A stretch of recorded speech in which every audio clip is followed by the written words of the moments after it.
Hello and welcome back to art class. Today we're going to be working on a project based off an artist. The artist, his name is Keith Haring, so you can see a picture here. Keith Haring is actually a fairly recent artist. A lot of the artists we talk about have been long passed away years and years ago, sometimes even hundreds of years ago. Keith Haring has passed away, but that was very recently in 1990. Now I know to you guys that seems like a long time ago because we're in the 2000s, but as a parent or an adult, that's not really that long ago for us. Okay. One of the things a couple things you need to know about him. He was a pop artist or graffiti artist. Pop art is, we kind of talk about that in third grade a little bit more, but it's taking very popular images and using them in your artwork. And graffiti artist is kind of what it sounds like. It's where he's probably doing art where he's not supposed to. He did get famous for doing what are called chalkboard drawings. Early on in the 1970s and 80s, we didn't have all this electronic signs and things that we see all the time today when we go driving through different cities. On the subways in New York, where he's from, what he would do is he would use the blackboards that were put up on the walls to tell times of when the trains would come, and he would then draw his artwork on there. So let's get into what his artwork kind of looks like. So in this first image, you can see it says the Children's Video logo, Village logo, and he is very expressive in his artwork. He doesn't use words, but you usually can kind of figure out what the picture's all about. They're very kid-friendly, family-friendly, fun images. And you can see a lot of these action lines here around the words or the images because they want to show this movement. He's very much about moving the object around or the person around. In this next one, you can see a wall mural, and you can see tons of people dancing and moving around and just being active. And that's really what his artwork was really known for, was these kind of almost bubble type stick people and their movement. Now he did change it a little bit, so if you look at this next one, where he had a little dog jumping through this person, you know, some of them are very whimsical. This is actually a painting. Next one here, I know a lot of people really like this one every year, is the aliens abducting the pyramid. But again, you can see all the little actions. It's like almost a cartoon happening right in front of you, but it's just like a freeze frame of that cartoon. Next one, you can have your mind inside a mind inside a mind. DJ, this one was an advertisement for, I don't really remember what it was an advertisement for, but I think it was some kind of party that happened every year because there was another one a few years later. The robot, and again, you can see the action lines all over, showing where the things are moving and making sound. Here's another mural. Again, lots of action lines and movement happening. And this last one, what I thought was really cool, is they used his artwork to make some sculptures. And so he designed a park where you could play on these, and I believe this is in New York. I do not know if it's still standing. It has been many years since this was built, and unfortunately metal that they made this out of could have rusted, but it's really interesting to see. I know some sculptures of his are still standing in New York, and actually all around the world. You just kind of have to go around and you can kind of look those up as you want. What are we gonna do today with this?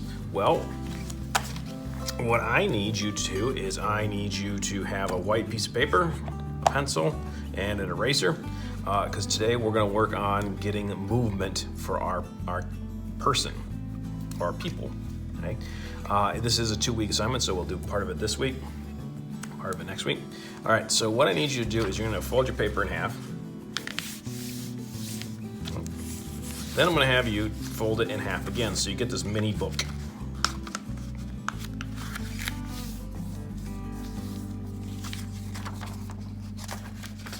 Okay, so you have 4 spaces. And it's probably best to have the paper going up and down like this. All right. And what we're going to be doing is you are going to be drawing stick people. Now I'm gonna have a separate piece of paper for a second because I wanna show you a bigger version. It's a little bit easier to see if I draw it bigger. We will use this folded paper in just a second. All right, so one of the things that we need to be aware of is we're gonna make our people kind of like his. I'm gonna show you the basics of how to do that. Most of us know how to make a basic stick figure. So this would be a head, body, legs, arms. Okay? And they might even throw some feet on there and maybe a mitten for a hand. Okay?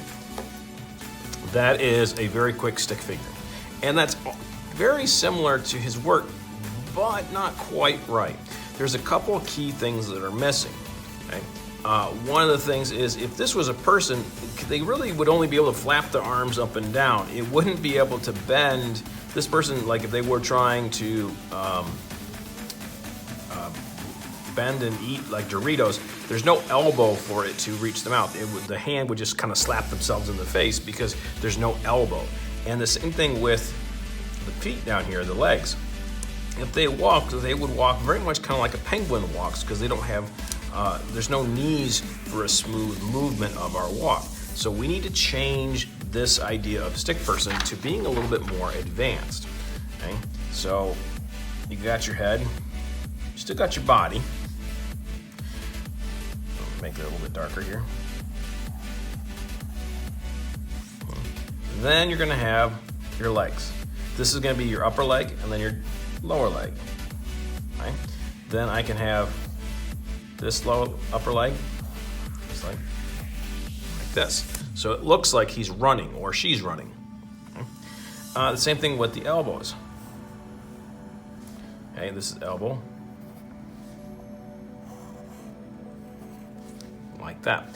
The elbows here, and your knees here and here are super important to making a good stick person look like they could actually move like a real human can.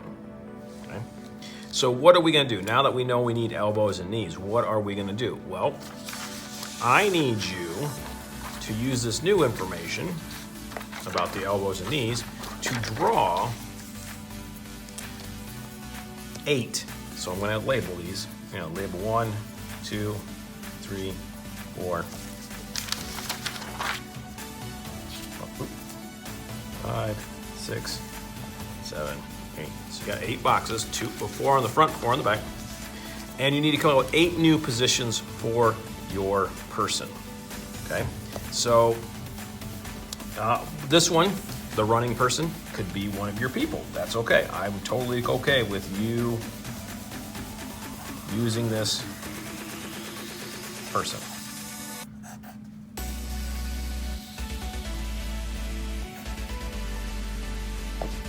And I'm going to change the arm a little bit. The way the arm's on. Now, there's one more step to this. This still does not look like, let me pull my photo here.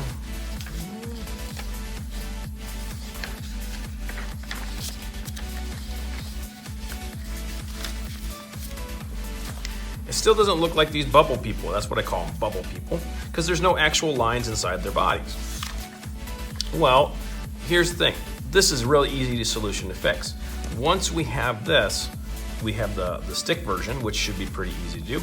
You're just gonna go around and trace around it.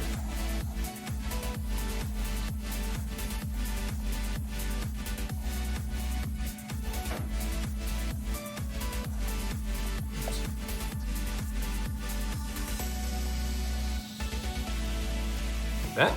So I traced around it, and then I can just go in with either my regular eraser or my pencil eraser and erase the inside part.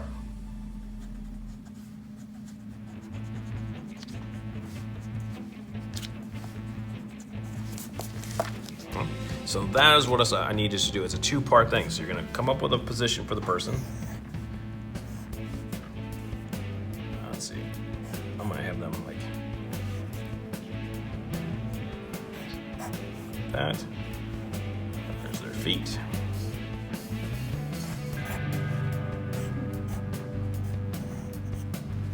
Give them a little hand.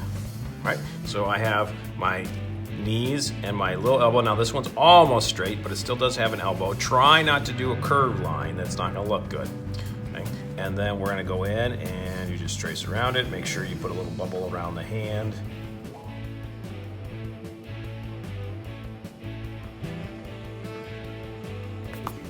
Now for fun, what I like to do also is I like to put in the action lines like he did, because I like to see the motion that I'm thinking that this person would be doing. So you can add in some action lines as well.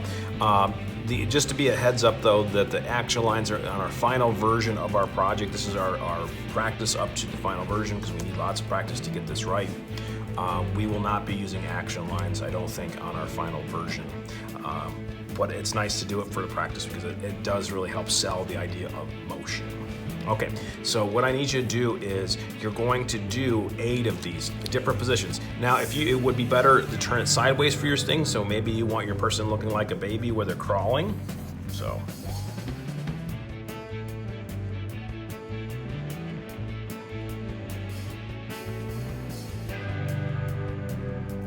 So maybe it looks better that way, or maybe I'm having them climb a mountain and there's a rope.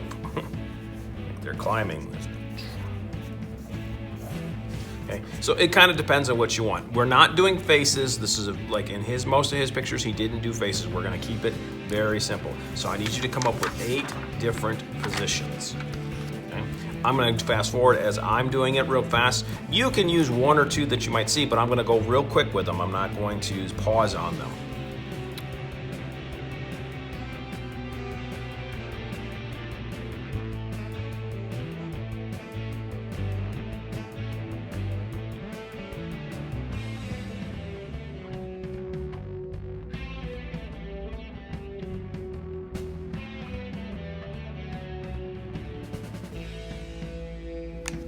Yeah, make sure that you take a photo of front and back, upload it to Google Classroom, and I will see you next week.